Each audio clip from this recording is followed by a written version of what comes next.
Here we are going to solve another algebraic problem in which we have to compare two values, quantity P and quantity Q, and tell whether either of them is bigger or equal, or if there is not enough information to compare them. So the relationship that is given here to find out the relationship between P and Q is 2 to the power P plus 2 divided by 2 to the power Q minus 2 equal to 8. So since we're trying to get a similar relationship, I'm going to convert all of this into the power of 2. So for the left hand side, I'm going to divide minus the powers, and for the right hand side it's 2 to the power 3. Now we can equal the power and we find that it's 3.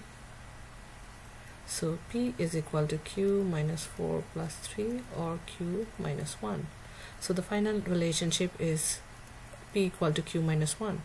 So whatever the value of Q is, for that P is always 1 less than Q. So apparently P will always be smaller than Q. But before reaching to that solution, we can just plug in different numbers and see that whether it still holds. So I'm going to plug in 3 different numbers, positive, negative, and 0, to see if it the resulting relationship. So for Q equal to 0, P equal to minus 1, in which case P is less than Q. For Q equal to 1, P equal to 0, in that case again P is less than Q. And for Q equal to minus 1, P is equal to minus 2, in which case P is again less than Q.